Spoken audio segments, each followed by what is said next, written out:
ملکہ سبا بلقیس ملکہ سبا وہ واحد ملکہ خاتون بادشاہ ہیں جس کا تذکرہ قرآن اور علیہ السلام دین میں آیا ہے۔ ملکہ سبا جن کا نام نلقنیس بتایا گیا ہے، وہ علاقہ سبا آج کا یمن کی بادشاہ تھی۔ شروع میں سورج کی پوجا کرتی تھی، لیکن حضرت سلیمان سے آشنائی کے بعد ان پر ایمان لے آئی اور موحد بن گئی۔ آج کل بعض محققین نے قرآن میں ملکہ سبا کا مثبت رول پیش کرنے کو معاشرتی امور میں خواتین کے مثبت کردار پر استدلال کیا ہے۔ حضرت سلیمان کا قوم سبا اور ان کی ملکہ کے بارے میں باخبر ہونا، ان کے تخت سلطنت کو پلک جھپکنے سے پہلے اپنے پاس لانا، اور بلقیس کا حضرت سلیمان کے پاس حاضر ہونے اور سبا کا حضرت سلیمان کے قصر میں آنے کی داستان قرآنی قصوں میں سے ہے۔ ملکہ سبا اور حضرت سلیمان کے قصے کے کچھ پہلو قرآن اور عہد عتیق میں ایک جیسے ہیں، لیکن مسلمان محققین کا کہنا ہے کہ ان دونوں میں اہم فرق بھی ہے، کہ جن میں سے ایک قرآن میں ہدایت کے پہلو سے بیان کرنا ہے۔ محققین کا کہنا ہے کہ اسلامی مآخذ میں ملکہ سبا کا قصہ اسرائیلیت سے مخلوط ہے کر بہت لمبا ہوا ہے۔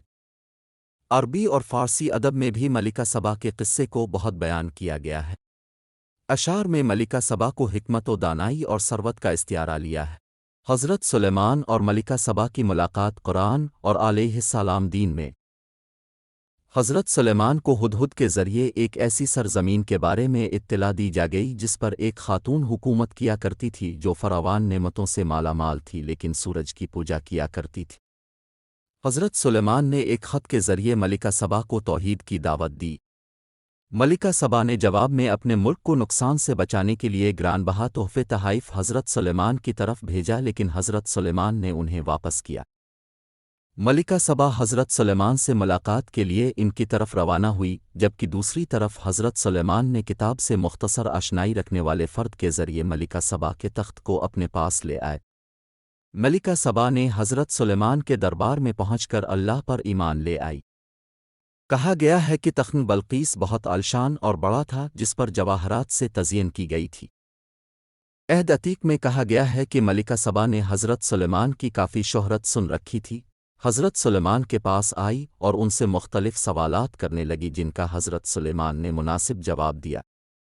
اس کے علاوہ خوبصورت قصر، شاہانہ خوراک، شاندار دربار اور عظیم مقامات، خدمت کاروں کی منظم خدمت اور خدا کے گھر میں پیش ہونے والی قربانیوں کو دیکھ کر وہ مبہوت رہ گئے۔ آخر کار ملکہ سبا نے حضرت سلیمان اور ان کے خدا کی حمد و ثنا کی، اور دونوں طرف سے ایک دوسرے کو گران بہا تحفے تحائف رد و بدل ہوئے، اور ملکہ سبا اپنے ملک کی طرف واپس پلٹ گئے۔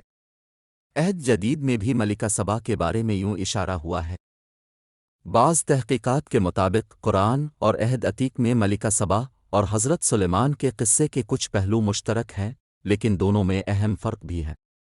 باہمی فرق میں سے ایک یہ ہے کہ قرآن میں عہد قدیم کی نسبت تفصیل کے ساتھ اور ہدایت کے پہلو سے بیان ہوا ہے، اسی طرح قرآن میں حضرت سلیمان اور ملکہ سبا کی ملاقات کی جگہ کی طرف اشارہ نہیں ہوا ہے، لیکن عہد عتیق میں ملاقات کی جگہ یروشلم بیان ہوا ہے، جبکہ بعض اسلامی مآخذ میں ملاقات کی جگہ یروشلم کے علاوہ کہیں اور بیان ہوئی ہے۔ جب حضرت سلیمان مکہ کی جانب سفر پر تھے تو سفر کے دوران ملاقات ہوئی ہے۔ وفات اور محل دفن۔ بعض تاریخی مآخذ کے مطابق بلقیس حضرت سلیمان سے ملاقات کے 7 سال اور چند مہینوں کے بعد وفات پا گئیں اور شام میں تیادمار نامی شہر میں سپرد خاک ہوئیں۔ کسی کو بھی اس کی قبر کا پتہ نہیں تھا، لیکن ولید بن عبدالملک کے دور حکومت میں اس کی قبر ظاہر ہوئی، اور ولید کے حکم سے اس پر عمارت تعمیر ہوئی۔